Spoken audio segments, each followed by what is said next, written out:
अगर मैं आपसे कहूँ कि हिप्नोसिस के बारे में जो आप जानते हो वो शायद गलत है। ये ना तो माइंड कंट्रोल है, ना कोई पेंडुलम घुमा के किसी को कंट्रोल करना है, और ना ही ये स्टेज पे लोगों को चिकन जैसा एक्ट करवाना है। सच ये है कि हिप्नोसिस का मतलब कंट्रोल खोना नहीं है, बल्कि अपने ब्रेन पे एक नया लेवल का कंट्रोल पाना है। ऐसा कंट्रोल जो आपको पेन मैनेज करने में हेल्प कर सकता है, ट्रॉमा के रिस्पॉन्स को चेंज कर सकता है और सर्जरी के बाद रिकवरी को भी इम्प्रूव कर सकता है। मैं एक न्यूरो सर्जन हूँ और पिछले 20 साल से मैं ह्यूमन ब्रेन के साथ काम कर रहा हूँ। मैंने इसकी वीकनेस भी देखी और इसका पावर भी।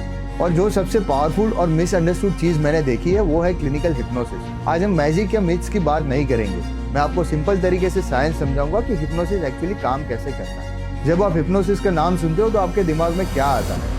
एक विलन जो किसी को कंट्रोल कर रहा है, या कोई आदमी जो घड़ी घुमा के आपको ट्रांस में ले जा रहा है? इसका ओरिजिन समझने के लिए थोड़ा हिस्ट्री में जाना पड़ेगा। 18th सेंचुरी में एक डॉक्टर थे, फ्रांज मेस्मर।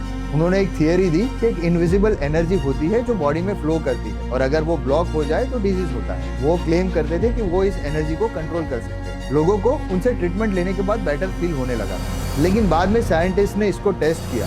उन्होंने देखा कि एक्चुअली ऐसी कोई एनर्जी नहीं थी। जो इफेक्ट था वो सिर्फ इमेजिनेशन और बिलीफ की वजह से था। और यहाँ एक इम्पॉर्टेंट चीज सामने आई कि पावर बाहर नहीं थी, पावर पेशेंट के माइंड में ही थी। बाद में एक सर्जन जेम्स ब्रेड ने इसी कंसेप्ट को साइंटिफिक बना दिया। उन्होंने बताया कि हिप्नोसिस कोई मैजिक नहीं है, ये सिर्फ फोकस, अटेंशन और सजेशन का रिजल्ट है। तो हिप्नोसिस है क्या? सिंपल लैंग्वेज में समझो तो एक स्टेट है जहाँ आपका फोकस बहुत ही स्ट्रांग हो जाता है और आप बाकी चीजों को इग्नोर कर पाते हैं। ये कोई अजीब चीज नहीं है, आप ऑलरेडी इस स्टेट में कई बार जा चुके होते हैं।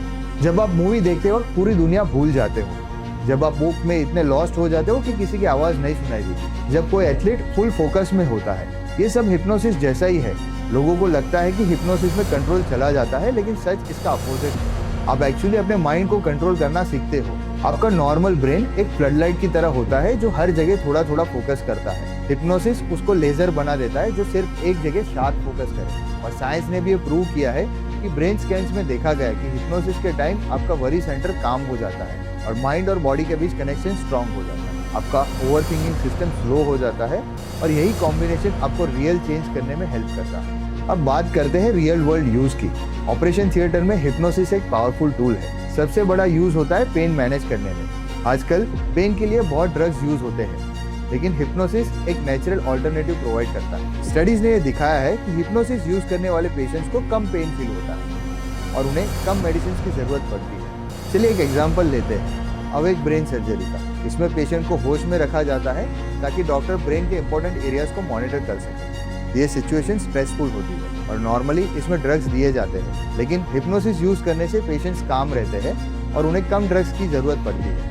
और सबसे इंटरेस्टिंग बात, उन्हें पेन तो फील होता है, लेकिन उन्हें स्ट्रेस कम फील होता है। मतलब वो पेन एक्सपीरियंस करते हैं लेकिन उसे सफर नहीं करते। और ये माइंड की पावर का एक रियल एग्जांपल है। हिप्नोसिस सिर्फ सर्जरी तक लिमिटेड नहीं है, ये रिकवरी में भी आपको हेल्प करता है। ब्रेन इंजरी के बाद लोगों को मेमोरी और फोकस की प्रॉब्लम होती है। स्टडीज में देखा गया है कि हिप्नोसिस से उनकी परफॉर्मेंस इंप्रूव हुई। ये कोई मैजिक नहीं था, ब्रेन स्ट्रक्चर सेम था, लेकिन उनका बिलीफ चेंज हो गया। उन्हें लगा कि वो इम्प्रूव कर सकते हैं और उनका ब्रेन बेटर परफॉर्म करने लगा। इससे एक इम्पॉर्टेंट चीज सामने आती है कि कभी कभी प्रॉब्लम सिर्फ फिजिकल नहीं होती, मेंटल बिलीफ भी उतना ही इम्पॉर्टेंट होता है। हिप्नोसिस उस बिलीफ को चेंज करता है और बॉडी को हील करने में हेल्प करता है। अब सबसे कॉमन क्वेश्चन, क्या हिप्नोसिस सब पे काम करता है?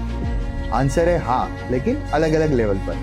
कुछ लोग इजीली डीप स्टेट में चले जाते हैं और कुछ लोगों को थोड़ा टाइम लगता है और कुछ लोगों के लिए ये थोड़ा डिफिकल्ट होता है, लेकिन मेजॉरिटी लोग इससे बेनिफिट ले सकते हैं। ये आपके ब्रेन के वायरिंग पे डिपेंड करता है, लेकिन इसका मतलब ये नहीं कि आप इसे यूज ही नहीं कर सकते, बस अप्रोच थोड़ा अलग हो सकता है। आज के टाइम पे हिप्नोसिस सीखना मुश्किल नहीं है।